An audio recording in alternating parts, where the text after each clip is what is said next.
O'yinchoq kuchimizning narxi 220 so'mdan pulti boshqaradi, sifati yaxshi, qisqacha ko'rsatib beramiz. O'yinchoq pultimizda o'zining pulti bor. Ko'rib turganingizda mana har xil shakllar o'zgartirib, yig'ilsa bo'ladi. Yo tomonda mana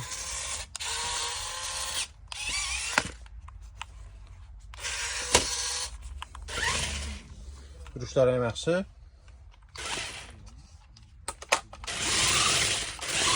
Sakkizta balon tortadi. Bemalol gilamda ham, teksturada ham yuraveradi. Ovozlar ham chiqadi.